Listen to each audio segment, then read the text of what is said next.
From the Library of Congress in Washington, D.C.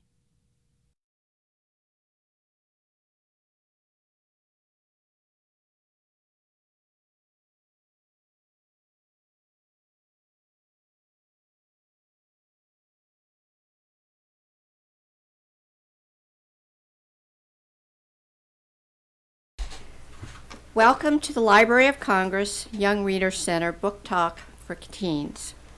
We're pleased you've all come to hear Rosalind Wiseman, who's the co-founder of the Empower Program, a nonprofit organization that empowers youth to stop violence. Rosalind is an internationally recognized expert on children, teens, parenting, bullying, and social justice and ethical leadership. She's the author of 2 New York Times bestsellers, Bees and Wannabes, Helping Your Daughter Survive Cliques, Gossip, Boyfriends, and Other Realities of Adolescence, and Queen Bee Moms and Kingpin Dads, which was featured in the Library of Congress 2006 National Book Festival. She wrote a young adult novel, Boys and Girls and Other Hazardous Materials, and a comprehensive social justice program for grades 6 through 12 called Owning Up Curriculum. She's a Family Circle magazine columnist and contributes articles for national education publications. She's here to share with us today her newest book, targeted for teen boys and girls who are interested in teen boys, called The Guide, Managing Jerks, Recruiting Wingmen, and Attracting Who You Want. This is an ebook which just launched this week, and it is a companion book to her newest book for adults on the same subject, with much of the same information, called Masterminds, Wingmen, Helping Your Son Cope with Schoolyard Power, Locker Room Tests, Girlfriends, and the New Rules of the Boy World. Rosalind does not write short titles. Of particular interest, Roz is a former D.C. native and the mother of 2 sons. We have a very diverse group of students and faculty with us this morning. We have, in no particular order, so I'd just like them to raise their hands when I identify them. Rosalind's Vice President of and Director of Communications, I just gave you a promotion, Charlie, is Charlie Kuhn. And we also have from Potomac Falls High School, Assistant Principal Kirk Dolson, and one of his students who's a senior at Potomac Falls in Loudoun County, Aaron Wilson. Also participating is Winston Robinson, who, except for Charlie and Rosalind, came the farthest, is a freshman at Drexel University in Philadelphia, and who worked with Rosalind on the book as a high school senior last year. In the audience, we have from Wakefield High School in Arlington, Virginia. Where are the Wakefield folks? Just raise your hand so we know who you are. Okay. From D.C., when I shout out your school, just raise your hand. Students from Murray School and students from the Lab School. And we have some journalism students from Eastern High School in D.C. And we understand that they've been researching the subject of bullying in general and reviewing Masterminds, Wingmen in particular. We've invited Rosalind here today because we know how important the problem of herd mentality can be, especially to teens who are formulating identities and selecting pathways to character and ethics that will inform who you will become as adults. The Guide looks at issues like friendship, sports, drugs, dating, and social life, among others, but puts these topics in context with behavior that could be benign at best and seriously dangerous in worst-case scenarios.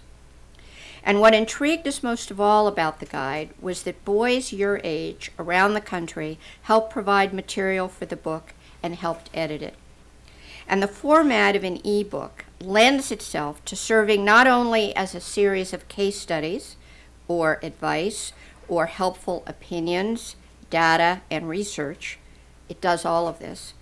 But by including hyperlinks instead of footnotes, The book becomes a truly interactive manual that can inform, explain, and even inspire all of you who are facing these issues in your lives. And she does this all in your language, some of which is helpfully identified for adult readers in both books with references to the Urban Dictionary. A few quick points before we start. I want to thank Malika Palenzuela from the Young Reader Center, please raise your hand, who did all of the hard work and made this event happen. I'd also like to introduce my boss, John Cole, from the Center for the Book, who oversees the Young Reader Center. If you have any questions about the Center for the Book after the program, please touch base with John.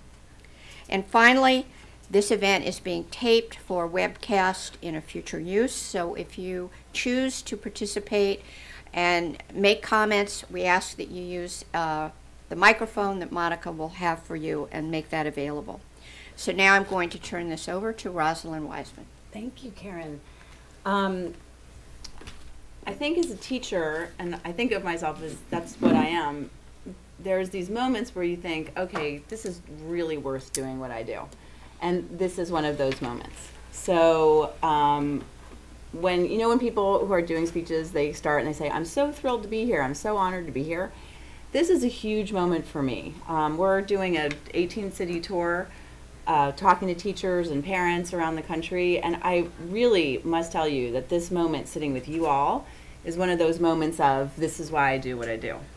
So what I'm hoping is that we're going to tell you why we did what we did, why we came up with this project, how it happened, and then I want to be able to have a really interactive discussion where we really talk about what you think about things. And if you all have really been reading Masterminds? Is this true? Okay, so that's scary. It's seriously scary. But you know, you got to do what you say you're going to do. So I would like to know what you think about it. But it's a scary thing when you put everything at a particular moment that you're thinking and writing about on paper, and you want people to engage with you, and then you put it out there, and now it's time to engage, right? So it's one of those moments that are really important. And thank you to the educators who are bringing you. They brought the kids here, and the students here. And I'm hoping that for all of us, we can have a really good discussion. So let me tell you a little bit about how we got here. I started wanting to write a boys' book for a couple of different reasons. One of the reasons why was because I had written a book for girls that was Queen Bees, and I felt like we needed to do something for boys, and boys had been talking to me about and coming to me for advice about girlfriends or friends that were girls, conflicts with friends, conflicts with their parents, with coaches, with teachers, and they needed to know what to do. And I have to tell you that sometimes I would look at boys when I gave them my advice, and it was my best advice at that moment, and I knew that I was not giving them the advice that they needed. I could see it in their eyes, that I was just giving them advice that they were looking at me like, yeah, that's just not something I'm going to do. And I had that feeling of this is not good enough. I'm not giving boys advice that's good enough for them that they deserve. So that was one reason that I wanted to write this for boys. So all of these things were happening to me sort of over a period of years. The second thing that was happening was that, and that was distracting actually, was that the amount of information and news and media about bullying was in some ways distracting to me to be able to focus on the content of the work, because there was all of this media about bullying. And it became this thing of like, bullying is everywhere, and all kids are being bullied, and every conflict that kids get into is bullying, which I don't think, by the way.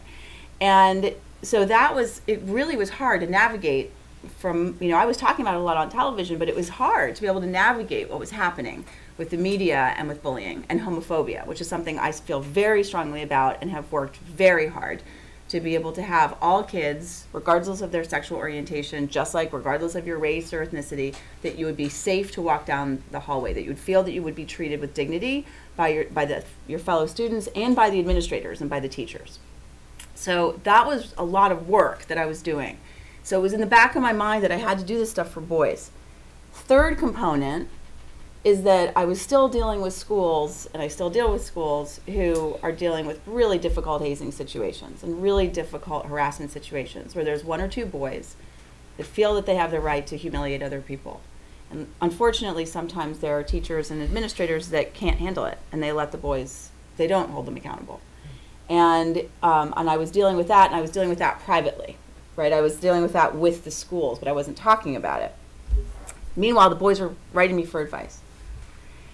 And then the fourth thing that happened to me, and I want to say this, and I haven't said this publicly, so I guess this is public. And this is not the reason I did this, but it certainly got me to a place of sort of pushing me over the edge, was that in December 7th of 2010, I'd had a kid named Jack who had been corresponding with me. He had seen me on Anderson Cooper, and he was a lacrosse player. He went to an all-boys Catholic school, and he was debating me. He was arguing with me off the bat. Like, I saw you on Anderson Cooper, and here's the things I agree with you about, and here are the things I don't agree with you about. And I love that. I love getting things from people like you saying, okay, this I agree with, this I think you're completely off. So we started having a correspondence, and he was incredibly smart, and he started saying to me things like, look, nobody else knows that I actually care about this stuff. If you saw me in the hallway, you would think I was a homophobic, he said it in a different way, but we're at the Library of Congress, so I'll be a little polite, that I'm a homophobic jerk most of the time. And the only people who really know that I'm thinking about these things in a different way are you, my mom, and my little sister. And he was very super, super bright kid. But he was talking about in his school that he felt like the adults were absolutely condoning the homophobia that was occurring, and that he couldn't reach out, like he couldn't do it. So it was one of those moments, and I've dealt with some really difficult situations, kids being assaulted, things that you all know happen, I know happen, Mr. Dolson knows happens. And he killed himself on December 7th. And, I got the email from his mom 2 days later. And she didn't know that he had been corresponding with me. And she was going through his emails. And I don't actually, I'm really conflicted in some ways about talking to you about that, because it's not like, we hear these stories about suicide and we think there's one cause for it, or this is the reason that we do things.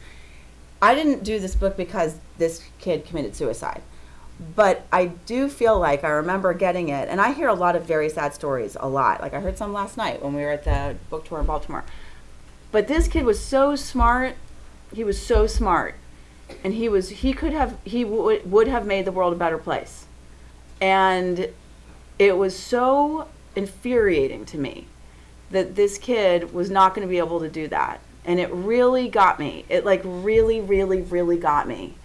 And I can't, it was like one of those moments of like, this just can't keep happening. These kids, even if they never look like it in public, are suffering, and they can't reach out for help. And we have got to figure out how to help them, but also selfishly, because these kids are going to make the world a better place.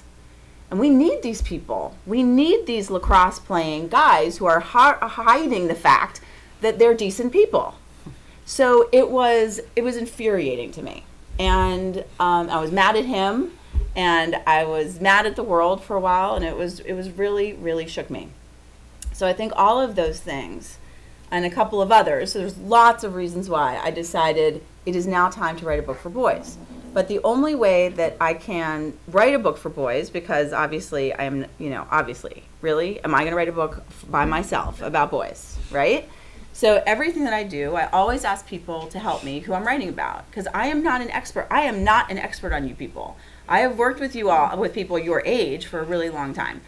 Does not make me an expert. I don't know your life. I don't know your names. I would never come into a school as a presenter and an expert and say, oh, let me tell you about the way in which you are using Facebook, for example. Let me tell you about the way in which you're using Twitter. You really should be nicer about it. And if you post things, they're there forever. So be careful about what you post. I am not going to go into a school and say that.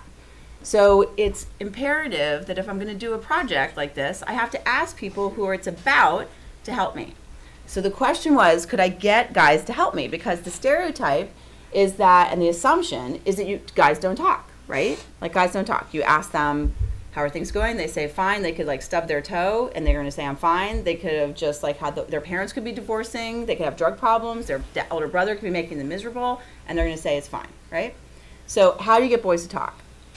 So what I did was I put out sort of a call out to people in the country and said, would you help me? and I had a couple of schools come forward who said, yes, we will put together groups of guys and you can meet with them every quarter, and they're going to be from like 4th grade through 12th grade.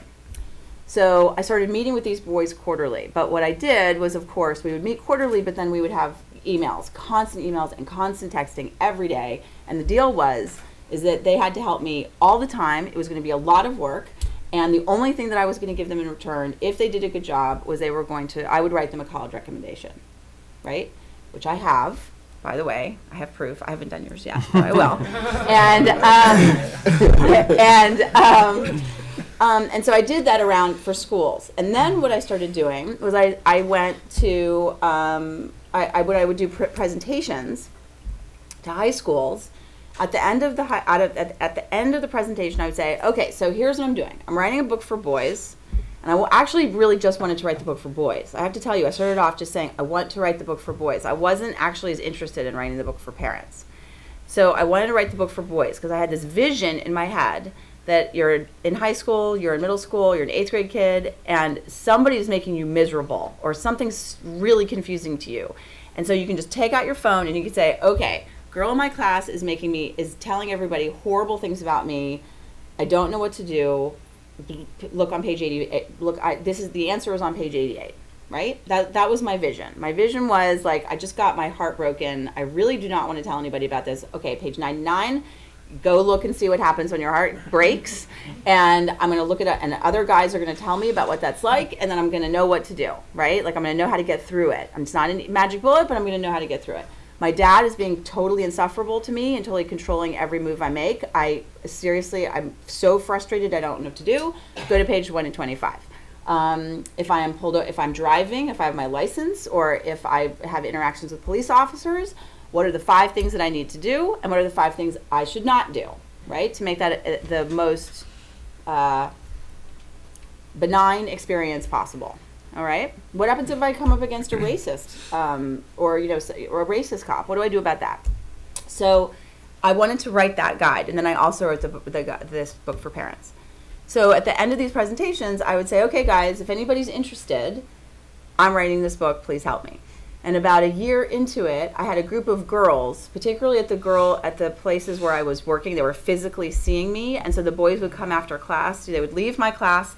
And they would go talk, and I think they told me they were talking about it in their next classes. The girls got very concerned that the boys were only saying one side of the story. So in Louisville, Kentucky, I had a group of girls basically surround me. And boys, if you know it, that's not a good thing sometimes, right? They surrounded me and said, we need to talk to you. I was like, oh boy, okay, what did I do? Why am I in trouble? And because the boys are telling you things that they're doing, that we're doing to them, but we need to tell you the other side of the story. And I said, absolutely, fair enough. Fair enough. So about 9 months, a year into it, I allowed about 40 girls to help keep the boys honest. All right? So we had about 175 guys from 4th grade through 12th grade. We had about 40 young women in high school, middle school and high school. And then the other component of the editors that I had was I always had a group, 1 or 2 young men in their 20s, like college people or right out of college. Like it was from 20 to 27, who could help me also keep all of us honest, because they had one foot, basically. They could remember high school, and they could push back on the guys in high school and say, come on, right, on sometimes. And then they also could feel the consequences of what I was talking about. So they were always also, I had this, I called them the bridge editors, the people who could talk about being an adult and being a teenager. So those were the people that we had. And then what I want to do is I'm going to ask, so that's how we got to this place. The book's launched on Tuesday. They're doing pretty well. Everybody knows that I'm in Washington. I used to live here, and I'm trying to turn off my phone. And I'm native, I went to Murray. I don't know if you know that. And do you know that I went to Murray? Yeah. Okay. And so people in DC know that I'm here because I live in Colorado now, which is being washed out by rain. And so I'm trying to turn off my phone, and they just keep on calling me. So what I'd like to do is that's sort of the lay of the land of what the books, that's how we got to this place. And I will only tell you that for the 2 years that I was doing this, there was a lot of debating, arguing, discussion, laughter, a lot to get to the place where these books are.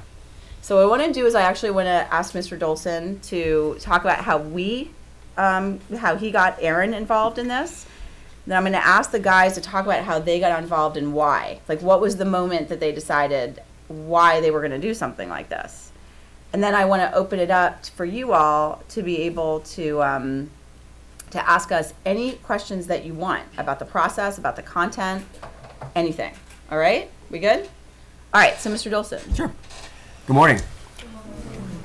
So it kind of sounds like a fake story, but it's really true. I am the president of the Virginia Association for Teachers of English, and I'm very involved in that organization, having been a former English teacher myself. I love the writing process, love literature, love teaching English. I always tell folks when I retire, I will go back into the classroom because I'm actually an administrator right now. And I was literally coming back from Denver, Colorado. I was at a National Council of Teachers of English Leadership Conference over the summer, and I was sitting on the aisle seat on a plane, and this family of four came and sat kind of next to me. The mom and the dad sat next to me, and the two young boys sat behind. And we're taxiing out, and we're getting ready, and this mom kept like getting kicked by the seat, and I have 3 kids myself, so it wasn't annoying at all. Well, I think they were bothering more the parents than they were me, and so dad switched with one of the sons, and obviously you all probably can put 2 and 2 together. This family was Rosalind and her family. And so I had just gotten an iPad. So I was literally learning how to use my iPad. This was probably 2-3 years ago. 2 years ago. And so I'm sitting in the aisle seat, and I've got a little boy next to me, and then this mom who's doing what moms do, read, kind of checking email, whatever. And this little boy is just entranced on my iPad. And I mean, then eventually he's telling me how to use the iPad. And so, we were just kind of chatting it up, and so Miss Wiseman kind of looks down, and she's like, I'm sorry. I was like, oh, no, it's fine. She's like, well, you must either be an educator or a parent because, and I said, well, actually, I'm both. So then, after, I forget which boy was that? Roan. Okay, so after he taught me how to play a few games, literally, He's 8. he taught me My how to younger child is 8 at this play a time. few games. He says, well, my mom's famous, right? And I said, no, I did not know your mom was famous. And she's like, yeah, she knows Lindsay Lohan. I was like, does she really? Wow, well, who is this lady? Pulling out all the stops. So eventually, we after we landed, we obviously had an adult conversation, and we ended up trading business cards. And I told her I was an administrator in a local school district. She explained to me that she was, a writer. She's a former English teacher herself. And that we just kind of basically developed a professional relationship right there on the spot. And I'd say probably about 2 weeks later, I got an email from her. And she said, remember me? We met on the plane. I really would like to talk to you more about what we might be able to do. I live in D.C. At that point, she was living here in D.C. And she didn't have kind of a home-based set of editors, as she put it. So what I basically did is I took a risk, and I think in life you have to take risks. I had a principal at my high school who, our school is very, very student-centered. We tend to think we're special, and I think probably every administrator and every high school teacher and every high school student thinks their school is special. But I'll go out on a limb and say that Rosalind has made us feel like we are really special because of what we do at our school. So my principal, I took this idea to my principal, and she's like, you know what, go for it. I love it. I think it's a great idea. I had to go through the red tape, if you will, and go through our central office. But I eventually got permission for Rosalind to come to our school, and she met with our guidance counselors and some of our teachers. And we wanted our faculty input before we started this. So our faculty, our guidance directors, they loved it. And basically what I said to the staff is I said, okay, I want you to give me a list of students that you think would be willing to work on this project. I got that list. I sent out, contacts. We contacted the students individually. We contacted the parents. And it basically whittled down to about, I'd say 20 boys that you talk to on a regular basis, 9th through 12th grade. And the main reason that I saw this as a huge opportunity was, as a high school teacher, obviously being a male myself and being a father of 2 boys, what she told me is she said she was trying to demystify this idea that boys don't like to talk. And I can tell you, boys like to talk. Whether they made a poor choice at school, or whether it's I've had 18-year-old men in my office literally sobbing because they don't know what to do with the next 3 or 4 years of their lives. They see a lot of decisions they made that they may have regretted, and they feel like that has defined who they are. And we at the school level, and I think most people that try to be role models for young people say, 1 or 2 poor choices in your life doesn't define who you are. It's a pattern of poor choices that defines who you are. And so we really try to exemplify that at our school. And what I wanted to do is I wanted Rosalind to get a picture of our school, because we consider ourselves to be pretty diverse, both socioeconomically, culturally, ethnically. But what I am so amazed at by our school is the collaborative sense of self, I guess, if you will, that a lot of our students have. And I'm not going to say that we aren't we don't have bullying that goes on, and we don't have issues like every school. But people like Aaron, people that that are in our school, they really do have this sense of, I want to make this place a better place. And I know that sounds very cliche, but I live it every day and I see it. And we at our school, the one thing that amazed me that I will say, and then I'm going to pass it off to Aaron. When Rosalind first walked into our school, it was probably 6 o'clock. We were going to meet for dinner just to kind of go off before she had to speak to a group of the parents that had agreed to go through this process with us. And we were getting ready for Veterans Day. And so our students during Veterans Day, they do a big wall, and they put up and make an American flag, and they put up pictures or messages to people. And so there were a group of kids sitting in our foyer. And this woman, Rosalind, walks in, got her briefcase, and before she even made it to the front office, a student introduced themselves and said, "Hey, do you know any veterans?" And she said, "Well, of course I do." And so she made something and put something up, and it went up on our mural. And she said to me, "This is a special place." And I was like, "Well, what do you mean?" And she goes, "I've been into many, many schools." And she said, "For a student to approach an adult definitely tells me that you guys are doing something good here at this school." Because, and that's really what we do at our school. We, students approach us all the time with problems, with issues. And so if we're doing that and we're doing that well, I think we're doing a good job. And that's one of the reasons that I wanted to get involved in this and have the boys really speak about why it's important for them to be able to speak their voice. Because I think the one thing that I like to make people feel is that they matter. And we try to do that, and this gives the boys a voice. So speak. How's everybody doing? It started off, well, I first met Ms. Rosalind when I was a sophomore, I believe. I think I was a sophomore. I was actually in a history class, and I got pulled out by my guidance counselor asking me if I wanted to help edit a book. So I said, okay, I guess so. She gave me a permission slip, took it home to my mom. My mom just signed it off. She's like, okay, sign it off, take it back. I give it to my counselor. I would say maybe a month or so after, maybe 2 weeks.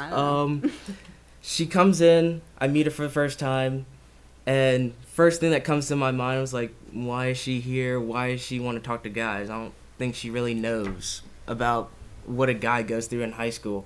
So we go through the first meeting, went pretty good, and I was like, I'm still not sure, I don't want to do this.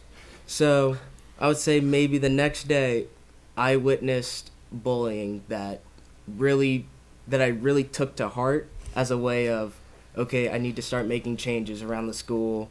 So I ended up going back, meeting with her every once in a while.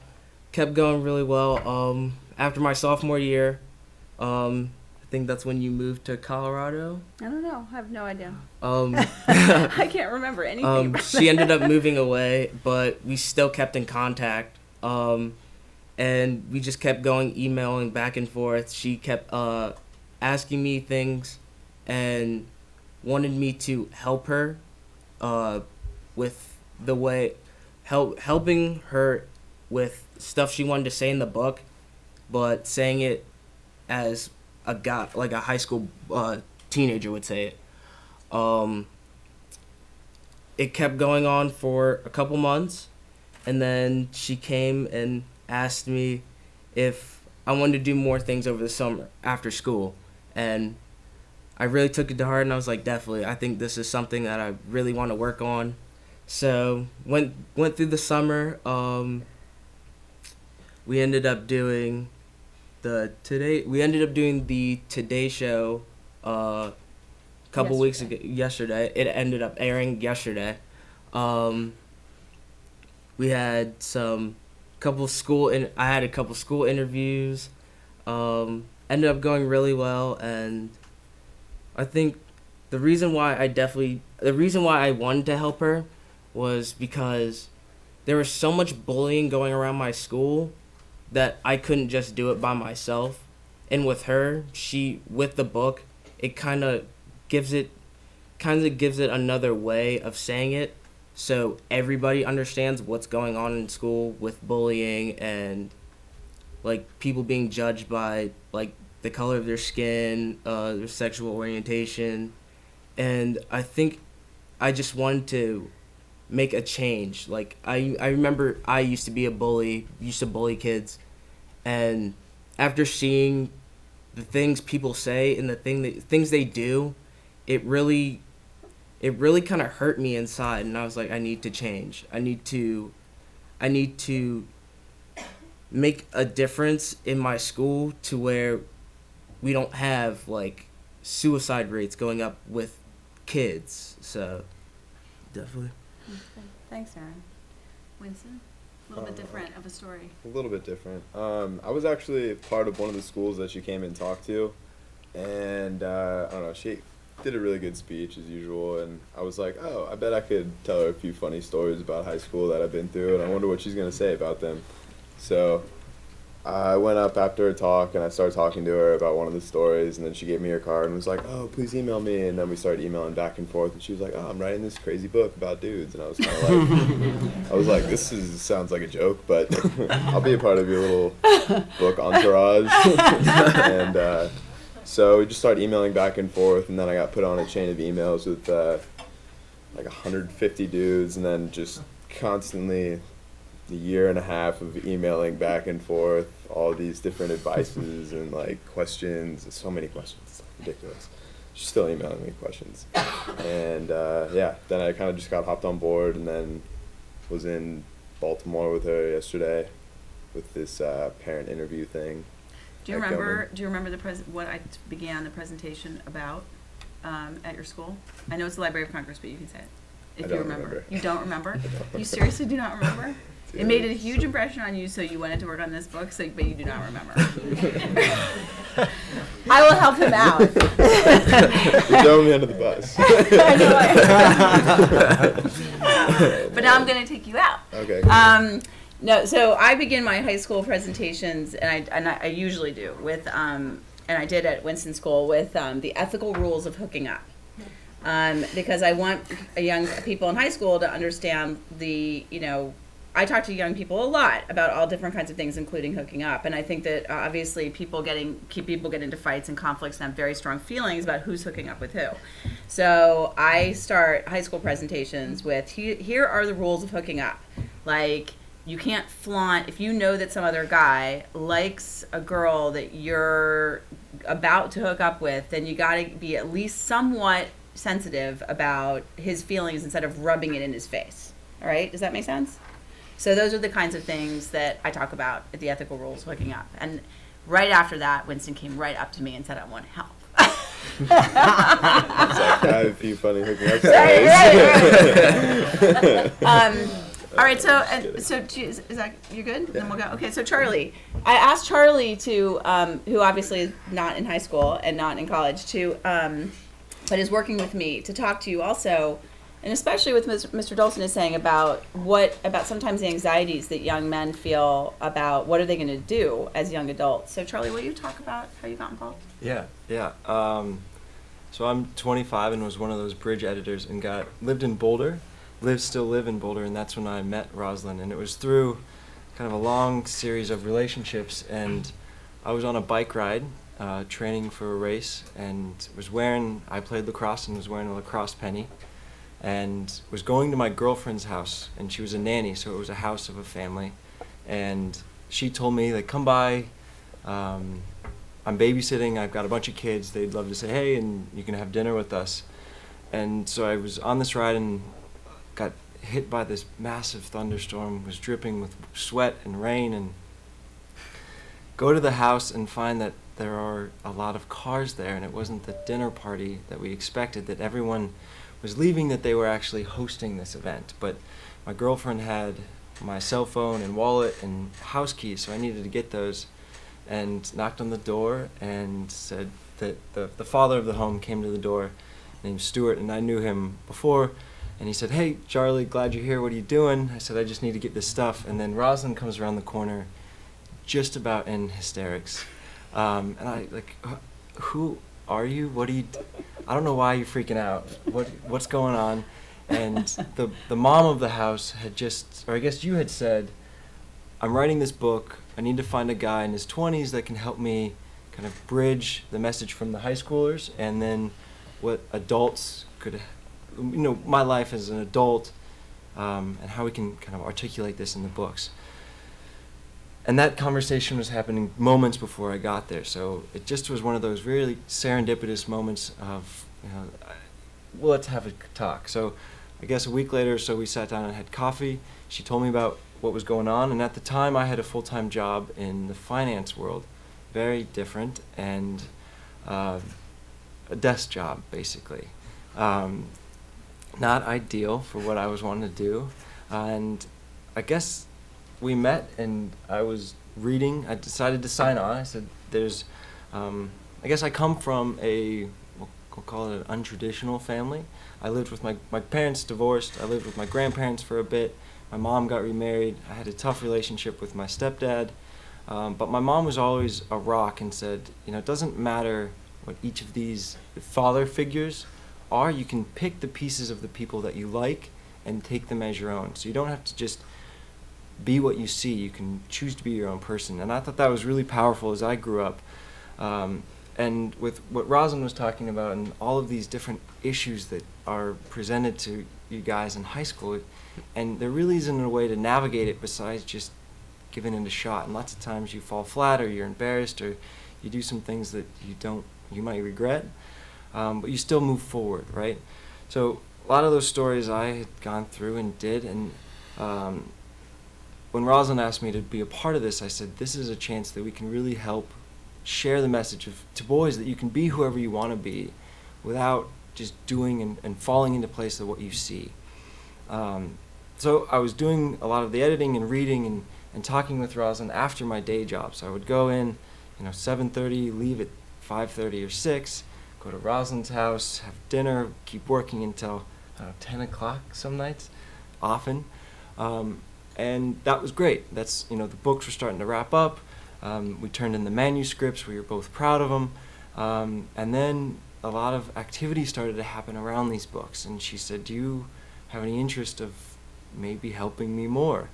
And bringing it back to the risk thing, I had a very well-established job. It was a small company. I was a big player in the company and knew that I had a home there. But it didn't feel right. And it didn't feel right for a number of reasons. But I said, will join you on this wild ride to 18 cities, to national media, to whatever it may be. I think that this is a very important message to bring out to all all young people. And I guess that's kind of how I jumped on board. Take a risk. So with that, you've gotten a lot of different information here and a lot of different aspects. you get to ask us whatever you want, and you got obviously ask whoever you want. So now's your time. And there are 2 teachers up here, so you know that's not going to last.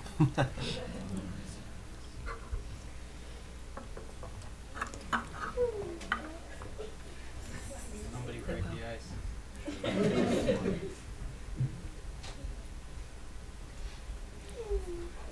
Come on, people. Yes. How long? Masterminds is what, like 370 pages, maybe? There's only so many pages you can have for you guys. Do you know the people who have masterminds? I think it's like 370 because there's only so long you can have a self-help book. I think there's this psychological barrier that the publishers don't want you to have it over 400 pages. I'm pretty sure that's the case. The boys' book is like 220. 284. 284. But it's all in an e format. Yeah. How long have you wanted to be a writer? How long have I wanted to be a writer? I fell into it. I'd never thought about I was going to grow up to be a writer. I thought I was going to grow up to be a lawyer, like somebody who would litigate. People in my family on both sides were lawyers. So no, I never thought about writing or teaching. I really fell into it right after college. But like Charlie, sort of got to a place of feeling like I need to do something that's meaningful to me, so I'm going to keep going down that path and see where it leads me, right? But I love writing because it makes you really think about what you think. Does that make sense? Right? Of like, I sometimes I write stuff and I think, do I really mean this? Right? It just clarifies your thinking, and I think that it teaches you as you're going through the process, which is why I like doing it. Do you guys want the mic?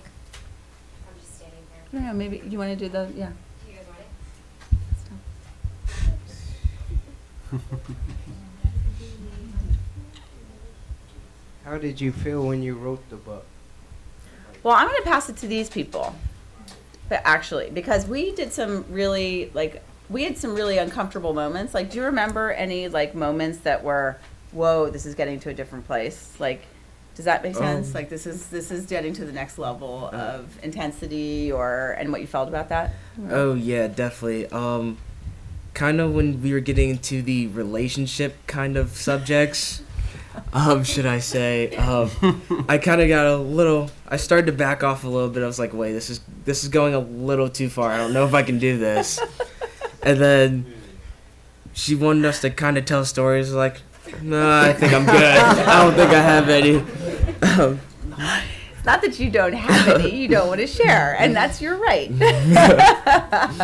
Were there any particular like about relationships, like breaking up or having relationships, or was there anything in particular that you were like, oh my goodness? I think the big one was the hooking up one, where she would ask like how would where would you hook up of some sort, and I was just like, there's so many places. Okay, excellent. Winston? I think the Any big moments? one for me was bullying in the locker room, since I play football. And I don't know, at my school, football and hazing and whatnot was really bad. And just when she was like, oh, tell me how bad it is. And I was like, oh, it's really bad. And then she was like, no, tell me a story about it. And I was like, well, I don't know, it's hazing. And then she was like, no, I really want to know. And then we just dive into detail about all the crazy stuff that the seniors would do to the freshmen and whatnot. It was always bad. I guess I would have jumped on it because it never felt like it was ever tattling, or it ever felt like it was, it really felt like I was sharing information to broadcast it to let you guys relate to it.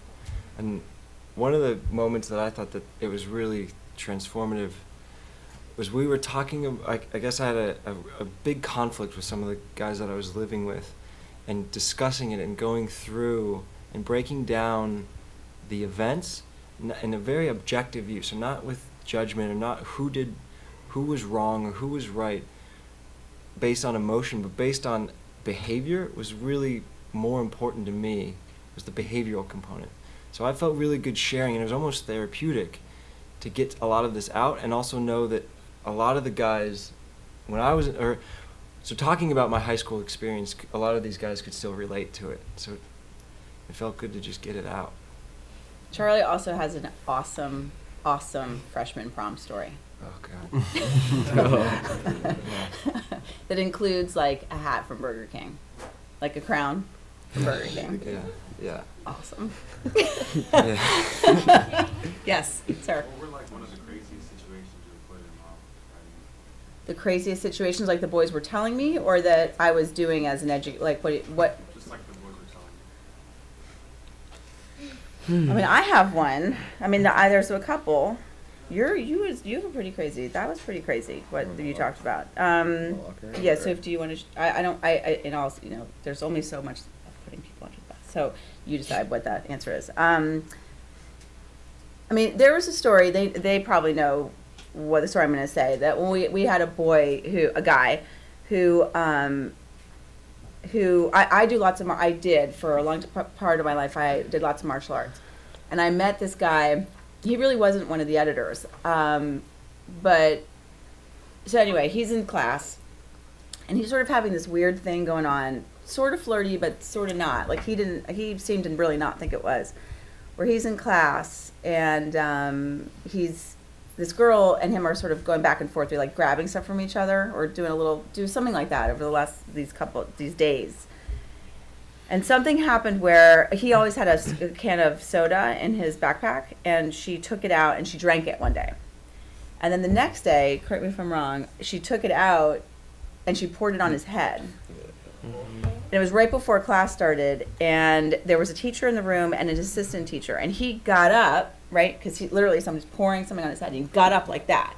And as he gets up like this, he pushes her onto the ground. Like he does like that, right?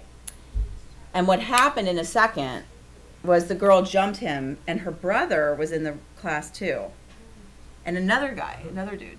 And so in 1 second, the guy's on the ground, somebody's got his legs, his arms, and one of them is punching him, is punching him in the face. They're literally going after him. And his teacher, and we'll think of it, not in the, give him the benefit of the doubt, but sometimes that can be extremely paralyzing for people, and you want to do the right thing, and you don't. So in absence of other evidence, that's what happened with his teacher. He just sat there. And so he had to go to the hospital with 8 stitches in his head. And the school pressed charges against the school did the appropriate thing. The school pressed charges against the girl. Sometimes boys report to me that they feel that girls don't get held accountable in the way boys do. They pressed charges against the girl. The girl and the boy was removed from school. But she went on Facebook right after that, and he was also suspended until they could figure out what had happened, because it was such chaos. And he was brought back into school pretty quickly, like the next day. But in the meantime, the girl on Facebook starts to say that he had, out of the blue, punched her in the face. So of course, in this small, it doesn't even matter what kind of community, everybody knows what apparently happened, and he is freaked out because people are going to go after him because he apparently punched this girl in the face. He's also, as a martial artist, really upset at himself that he wasn't able to control himself. He wasn't, we're human. He went like that. So that story went around the boys, and we had to give him advice about how to handle it. And it actually turned out, it was a bad situation, but his friends, his true friends, were really good at talking about and making sure that people knew what truth had really happened. So, because he was scared. He was really scared that he was going to get jumped later because of what this girl was saying. And he had a very legitimate reason for feeling this way. And I felt like that was one of the more intense stories that we dealt with for, different kinds of reasons. Do you guys have anything to add of other stories?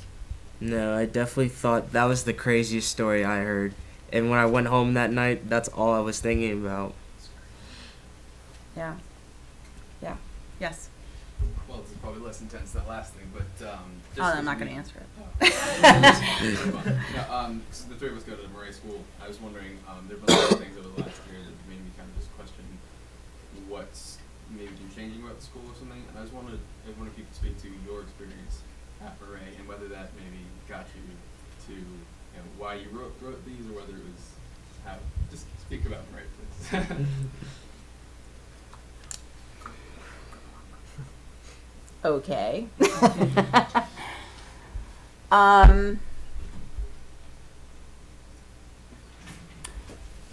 have a very high calibrated compass about, if that's totally mixing metaphors, about abuse of power.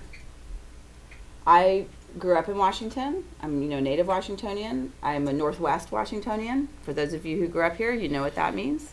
I went to a good local public school, then I go to a private school.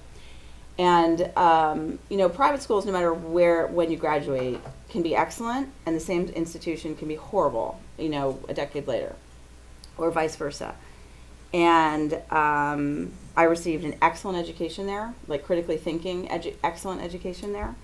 But one of the things that I think me and a lot of people, not just at my alma mater, but at many schools where there is a lot of privilege and a lot of power, and parents have a lot of privilege and power, that there is sometimes a sense, especially when there's sort of a confluence or a combination of students, teachers, administrators, that when there's a certain confluence of events and a certain situation of power and privilege, that there can be people who believe that they are above the law. That is not exclusive to the school that I attended and you attend now. It is something that I deal with throughout the country, always. I have done, as a student and as a teacher. Some of the best schools in this country who have the biggest endowments and the biggest, best, fanciest campuses are dealing with very significant abuses of power. And sometimes the administrators in those institutions do the right thing, and they stand up for what's right, and they are real advocates for social justice, and they allow all different kinds of kids to speak their truth, and they protect kids against sort of this power and privilege when it's coming down on them of like, I count more than you because I have more power than you do. And sometimes, unfortunately, administrators look the other way because it's too scary to go up against those, against those people. Or they don't see it. They just can't believe that it's happening. They just don't want to believe it.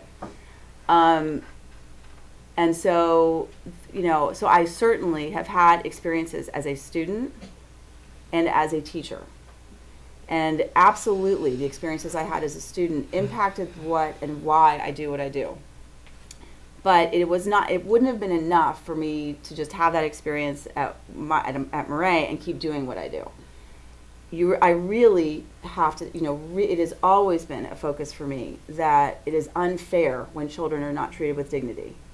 And so, and it is it is also infuriating to me that we get frustrated at kids for acting out when when adults are so hypocritical often.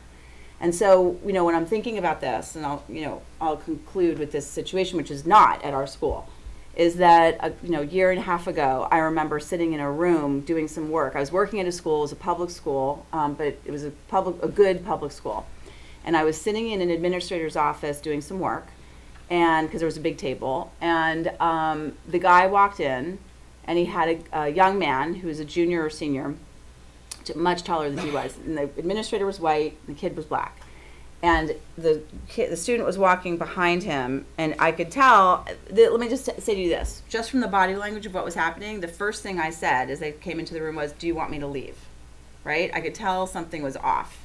I could tell from the way the kid was walking that something was off, and he had already given up on any positive outcome for what was going to happen. So I just said, do you want me to leave? And he said, no, that's fine. The administrator said, that's fine. And I sat there for about 2 more minutes and watched this administrator completely degrade this child. And the child was saying, now this child is 6'3", right? Big guy. And he's saying, I just wanted to ask a question. I wasn't trying to be disrespectful. And every time that this kid was trying to advocate for himself, and his tone was not disrespectful, it was like he was digging himself more and more into a hole with this administrator. The administrator just wanted to hear, I'm wrong, like the kid saying, I'm wrong, I'm really sorry, I won't do it again, I guess. I'm not really sure what would have happened that the administrator would have backed down, but he just was being incredibly disrespectful to this kid. And this school had a very bad history of bullying amongst its kids. And I'm sitting there, and so I get up, and I'm furious. I'm like out of my mind furious. And I'm really furious, and I'm sure, Mr. Dolson, maybe you can speak to that this guy, I don't think the administrator even knew that he was being disrespectful to this kid, right? It's like, it was just like his day-to-day. If he is so clueless that he can do this in front of me publicly, that's a problem, because what is this guy doing when the door is closed, right? Like, that's what I worry, and I don't see any difference between that and, like, what do high school guys sometimes do when the door is closed? If they're willing to do things publicly that are rude and degrading, then they're going to be, when they have license, I'm really worried about that. So I went to the principal and I said, you have a serious problem on your hands. Like, I'm going to make a big fat fuss about this if this doesn't get taken care of. And as an adult doing this work, sometimes it's really frustrating because you feel like there's only so much you can do. Because what happened was the administrator came up to me and he apologized to me. And I said to the guy, you don't need to apologize to me. You need to apologize to that kid. And he looked at me and you could see it. He was like, what? That's the kind of stuff that I am very much focused on, having young people treat each other with respect and not degrade each other, and it happens. But boy, do we have to look at our adult behavior. So it happens no matter where.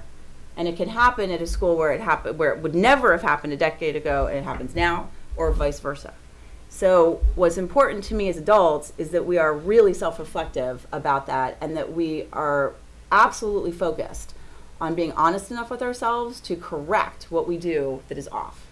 Do you have anything to say? I mean, what I would say is I think just as much as you learn from your teachers, and I'm only going to speak for myself, we learn from you as students.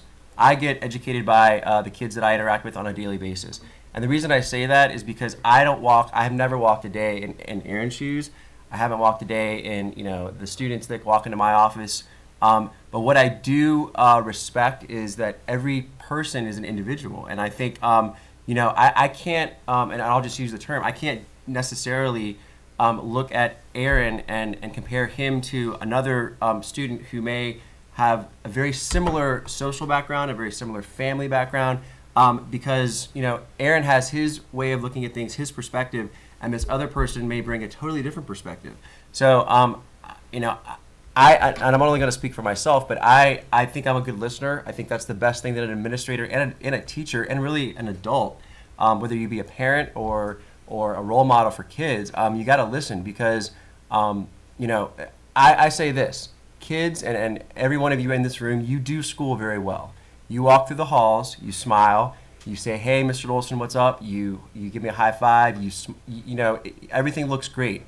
And inside, you are carrying maybe the weight of a family issue, maybe the weight of a relationship issue, maybe the weight of you didn't study for your AP US history test and you're not going to do well in it. All of those things are very realistic and very real feelings. And people express that stress differently. I'm amazed at the level of stress that people your age carry on a daily basis. And I'll be honest with you, I think it's because you guys have a lot more information literally at your fingertips than I did when I was in high school, probably even than Charlie did when he was in high school. So that level of responsibility, and I think that's one of the other things that Rosalind, and forgive me for using this term, but she preaches, is using that power responsibly.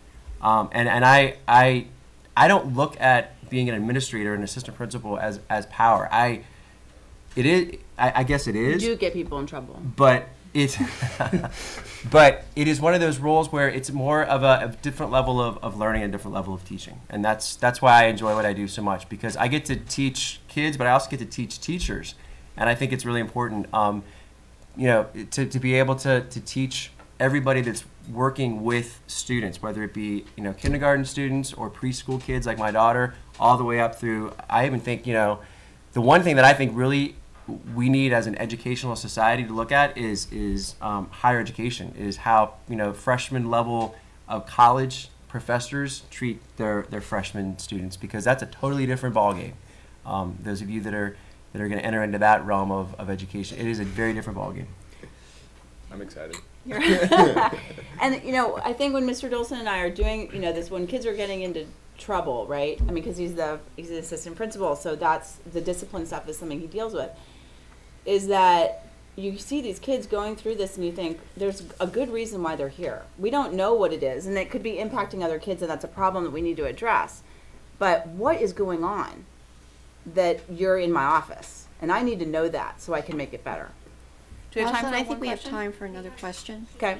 Oh, sorry. Maybe Thanks, two. Monica. One or two. I just We have one over here. about your reaction after you wrote your first book. Mean Girls, Mm-hmm. and I was curious about your reaction after they made that movie. Like, did I like it?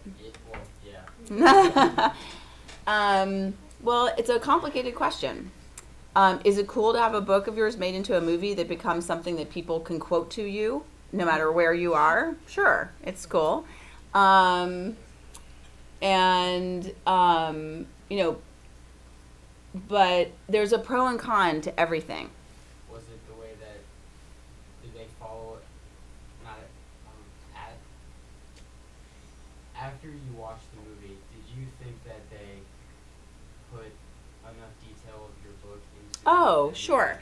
Sure, because, you know, my book is a nonfiction how-to book, right? So they took the stories of the girls, which hopefully maybe we'll do one day with the boys' book, that, and then wrote a story around it. Because there's tons and tons of movies about you're a new kid in a school, and there's the rules, and, like, you know, that's not an interesting plot. It's been done before. It's the nuances that were going on, I think, that were interesting. And, I mean, I'll tell you, I mean, this is a long time ago, but the first time that I saw the movie, I remember seeing Regina George. Like, I remember seeing her and thinking, oh my, she is like every girl I have dealt with in school that's like that. My God, she is good at that. How is she so good at this? I mean, so I remember that vividly of like, when I'm with a girl who's really, really socially aggressive and super smart about it, there's this feeling in my stomach of like, oh my God, this is going to be such a long and hard road. Right? Like, it's going to be super tough. I mean, it's tough to go up against girls that are like this because sometimes it takes a long time for them to acknowledge that what they're doing is making other people miserable. Okay? So it's not pleasant, and it can be very intimidating. And those kinds of girls are in no way, what's the word, above, beyond, whatever it is, going after me, looking at me, giving me those looks at all, right? In real life, to this day. So that was really like, wow, she totally got it. She is personifying the evilness that I have to deal with, right? So that was good. And, you know, to a certain extent, I mean, it sparked a lot of conversation. Do I like that girls to this day still dress up as the plastics? No, I don't. But girls are always going to subvert what I do, so that's fine. It's the name. It's the deal, right? They're going to. I actually give that some amount of respect. I think we had a question from this side. Somebody raised their hand. I don't know if you still have a question. Oh, there's one here. Oh, okay. Back there. Do you think the book would have been different without the girls? Did everybody hear that question? Would the book have been different? Would the guide and the girls would the guide have been different without the girls' help? Oh yes. Absolutely. Okay, boys. What do you think the girls did that contributed? Nothing. No, I'm kidding. I'm sure they just made everything into perspective because guys like to exaggerate. Oh, true. Yeah. Blow things out of proportion. Well, we did a section on what have you lied about with girls Yeah. in the guide. Yeah. That was funny. I thought it was really interesting to hear the girls' perspectives of friends that are guys and how much benefit that brings to, well, both sides. Guys that have girls as friends and what they can talk about and how the guy can use that friendship to court other girls that he may be more into a more intimate relationship with, but can still keep the girls as friends. But then also what the girls help with the guy, or how the guys help the girls as well in conversations and conflicts on the other side of the coin. Yeah. Anything else? You think for the girls help you? Do they help you? Girls always help.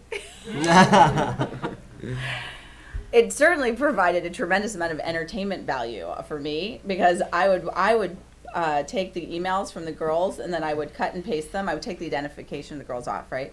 And I would cut and paste their opinions and then give it to the boys. And the boys' responses, I would literally, there would just be, I would leave for an hour and I would come back and there would be 30 responses of arguing. And I thought that was awesome. It was awesome. And within that, you got really good and a diverse set of opinions about things and a different set of experiences. But I think that one of the things I wanted the boys to hear for the guide was, you know, we need to own, I'm asking to be able to show that we need to be sensitive, empathic, and aware and respectful of boys' emotional lives. That's what I'm trying to do here.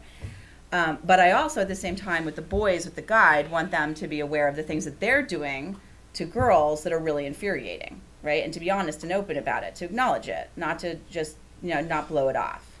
That this is a two-way street. And so to watch the girls go through that and be able to go back and forth with the guys about it was really helpful, because it was not necessarily coming from me. I was facilitating the conversation, or I would choose things to push it and say, well, what do you think about X? But I think it made it a much more honest conversation, so I could be more honest about what I was presenting in the boys' book. And it also got us to very, very concrete things that are helpful. So I know we're at the Library of Congress, but I will, say it is helpful in high school to know how to deal with, when you are a guy, a drunk, belligerent girl. It is helpful. You need concrete skills about how to deal with that. You need concrete skills about how to deal with a drunk, belligerent guy. You need these skills. These are important things to have. So the honest conversation about that kind of stuff, where boys can confront girls and say, wait a minute, this is what I'm really seeing. And girls can say that to boys. That's where we're getting somewhere, right? And that's when we can get to solutions or skills or present information to you all that I think has the best chance of actually being credible.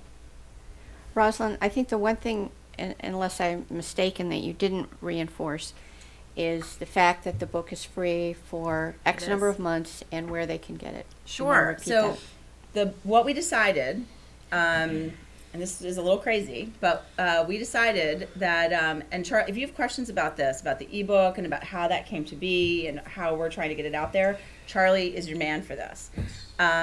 So we decided several months ago that we were going to only put the book out as an ebook, and that it would be free, and you can get it on Amazon. You can get it on, Charlie, why don't you speak about that, because you're all the different platforms that you can find the guide on. Yeah, so any device that you have. So again, it's ebook, it's iTunes Store, Amazon, Barnes & Noble. It's published on Tuesday, and there's a little bit of a lag time before those various platforms take it in. So right now it's on Amazon.